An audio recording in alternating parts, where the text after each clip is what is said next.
मैं थोड़ा अपने आप को काबू में करता हूँ और रेस्टोरेंट से निकल के हम दोनों फिर बाइक पे बैठ जाते हैं और वहाँ से निकल पड़ते हैं। रेस्टोरेंट तक तो सब ठीक था, पर अब ये चाचा जी को मुझे बीच पे ले जाना पड़ रहा था, जिसकी वजह से मेरा काफी टाइम वेस्ट हो रहा था। वैसे पप्पू बेटा, वहाँ पे बिना कपड़ों की लड़कियाँ तो नहीं होंगी ना? अरे चाचा जी क्या बोल रहे हो? फिर उसके बाद हम बीच पे आ गए थे और चाचा जी मस्त बीच पे बैठ के नजारों को एंजॉय करने लग गए थे। पप्पू बेटा, तूने मेरा दिल खुश कर दिया। सालों बाद इतना सुकून मिला है। क्या ही नजारे हैं, क्या ही समुंदर है इतना बड़ा। मैं तो खुशी से पागल हो चुका हूँ पप्पू बेटा। यहाँ पे मैं तो सोच रहा था कि जल्दी से जल्दी इनका घूमना हो जाए तो इन्हें एयरपोर्ट छोड़ दूंगा, पर थोड़ी देर बाद वो बीच से बोर हो गए और मुझे बोलने लगे। मैंने समुंदर तो बहुत देख लिया, पर बेटा यहाँ कुछ घूमने लायक और भी चीज है या नहीं? बिल्कुल चाचा जी, यहाँ पे पास ही में एक फिल्म सिटी है, लेकिन मुझे इमीडिएटली रियलाइज हो गया कि मुझे ये नहीं बोलना चाहिए था। अरे पप्पू बेटा, मेरे बचपन का सपना है कि मैं मूवी की शूटिंग देखूं, तो तू अपने चाचा को फिल्म सिटी नहीं घुमाएगा? चाचा जी तो रुकने का नाम ही नहीं ले रहे थे, लेकिन फिर भी मैंने उनकी बात मानी, उन्हें बाइक पे बिठाया और सीधा एक और ड्राइव करने के बाद हम लोग फाइनली फिल्म सिटी पहुंच गए थे। वहाँ पे पहले तो हमने टिकट लिया और फिर उसके बाद अपनी बाइक को अंदर पार्क कर दिया। अब यहाँ पे आने के बाद सबसे पहले चाचा जी को मैंने कुछ मूवी के सेट्स दिखाए और थोड़ा आगे जाने के बाद हमें कुछ सेलिब्रिटीज के वैनिटी वैन्स भी दिख गए, जिसे देख के चाचा जी बहुत खुश हो गए और बोलने लगे, अरे बाप रे,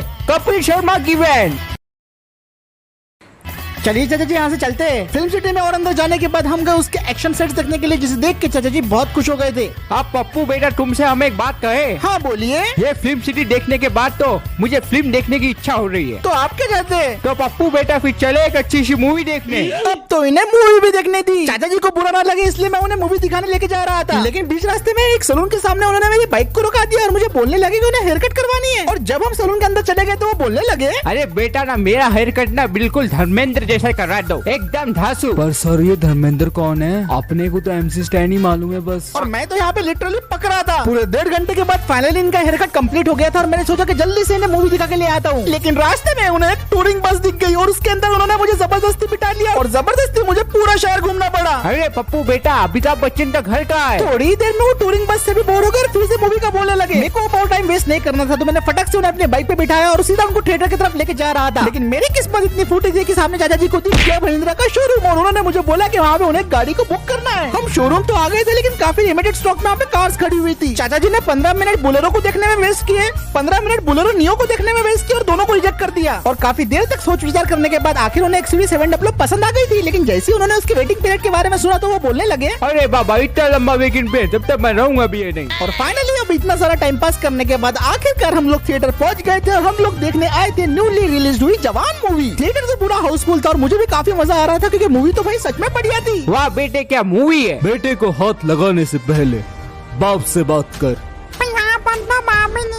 चाचा और मैंने पूरे 3 घंटे मूवी को एंजॉय किया और अब शाम होने को आ गई थी। मैंने सोच रहा था कि भाई अब इन्हें ड्रॉप करके सीधा मॉल में जाऊंगा, लेकिन वो मुझे बोलने लगते हैं, पप्पू बेटा, मैंने सुना है कि शहर में बहुत बड़ा मेला आया है, अगर तुम बुरा ना मानो तो मुझे लेके चलोगे? ये सुन के तो मेरा पूरा मूड ऑफ हो गया था। इनके नखरे खत्म होने का नाम ही नहीं ले रहे थे, लेकिन क्योंकि ये मेरे मेहमान थे तो मुझे इनकी सारी बातें माननी ही पड़ेंगी। मैं अपने आंसुओं को कंट्रोल करके बोलता हूँ, ठीक है चाचा जी, जहाँ आप बोलेंगे चलते हैं। हम फिर से बाइक पे बैठे और बाइक को स्टार्ट करके हम लोग निकल पड़े मेले की तरफ और शाम 6:30 बजे के आसपास हम लोग मेले में पहुंच गए थे। चाचा जी तो मेले में पहुंचते बराबर मस्त वहाँ पे घूमने लगे, लेकिन मैं यहाँ पे बहुत गुस्से में था और मुझे बहुत दिमाग खराब हो रहा था। चिकने चलना। मैं यहाँ पे कैसे कैसे लोगों के बीच में फंस गया था। अब वॉक करते करते मैं और चाचा जी फेरिस व्हील के पास पहुँच गए थे और उसे देखते बराबर चाचा जी बोलने लगे, बेटा मुझे इसकी राइड करनी है, मेरा बचपन का सपना है कि मैं इस पे राइड करूँ। अब मैं उनकी बात मान जाता हूँ, उन्हें राइड करा देता हूँ, लेकिन इसके बाद उन्हें भूख लग जाती है। तो फिर हम मेले की एक शॉप में गए और मैंने उनके लिए नूडल्स, मंचूरियन और आइसक्रीम को ऑर्डर कर दिया। और खाना खाते खाते चाचा जी ने बताया कि उनकी फ्लाइट तो कल सुबह की है। तो मैं उन्हें बाइक पे बिठा के सीधा अपने घर लेके आ गया। अब चाचा जी रात मेरे ही घर में गुजारने वाले थे।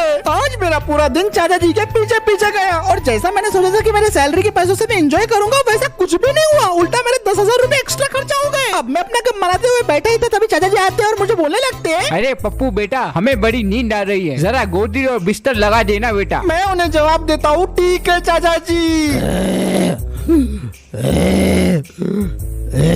जैसे मैंने उन्हें बिस्तर लगा के दिया, वो सिर्फ 5 मिनट के अंदर एक जिंदा लाश के जैसा सो गए थे और मेरे बेड पे तो 2 लोगों की सोने की जगह भी नहीं थी, तो मजबूरन मुझे कारपेट के ऊपर ही सोना पड़ा। अब मुझे नींद भी आ रही थी और बहुत ज्यादा गुस्सा भी, और यही सारे इमोशंस में मेरी आखिरकार आंख लगी जाती है।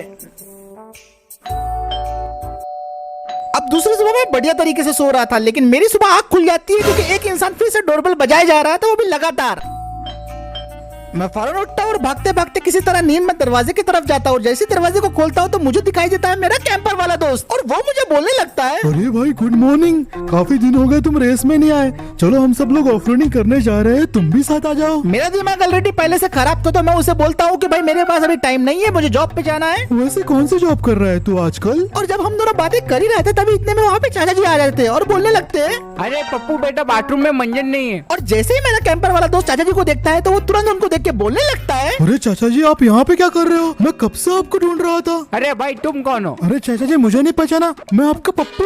अरे पर पप्पू तो ये है। चाचा जी मैं हम्मू का लड़का पप्पू परवेज, जिसके लिए आप रात में खजूर लेने के लिए गए थे 2 बजे। अरे बेटा तुम मेरे भतीजे हो। और उसी पल मुझे रियलाइज हुआ कि मेरे चाचा जी का नाम असल में जाकिर नहीं ज़हीर है। लगता है बेटा मैं गलत घर में घुस गया था, बहुत बड़ी मिस्टेक हो गई। अब मुझे समझ में आ गया था कि कंफ्यूजन आखिरकार हुई कैसे। मेरा और मेरे कैंपर वाले दोस्त का हाउस नंबर सेम था, लेकिन हम रहते थे अलग अलग एरिया में, और सिर्फ इस एक मिसअंडरस्टैंडिंग की वजह से चाचा जी मेरे घर पे आ गए और मेरा पूरा संडे बर्बाद हो गया। चलो बेटा मैं चलता हूँ, अब मैं ओरिजिनल वाले अपने भतीजे का घर देखूंगा। चल पप्पू। हे दोस्त, मेरे चाचा जी का ख्याल रखने के लिए शुक्रिया, तुम्हारा एहसान मैं कभी नहीं भूल पाऊंगा। इसके जवाब में मैं उसे बोलता हूँ कि भाई कोई बात नहीं, लेकिन अगली बार मुझे संडे पे दावत पे जरूर बुलाना। अरे बिल्कुल जरूर बुलाऊंगा। और फिर वो अपनी गाड़ी को स्टार्ट करता है और सीधा निकल पड़ता है घर की तरफ। फाइनली अब मुझे कुछ सुकून लग रहा था, लेकिन अब मेरी पुलिस की जॉब का टाइम भी हो रहा था, तो मैं फटाफट घर में जाता हूँ और फटाफट चेंज कर लेता हूँ। लेकिन जैसे मैं डूडल बिस्कुट खाने जा रहा था, इतने में फिर से दरवाजे की बेल बजती है। ये डोर बेल ने तो मेरा दिमाग खराब करके रखा था, और मैं सोच रहा था कि भाई इस टाइम पे अब कौन आ गया होगा। पर जैसे ही मैंने दरवाजा खोला मेरे होश उड़ गए थे।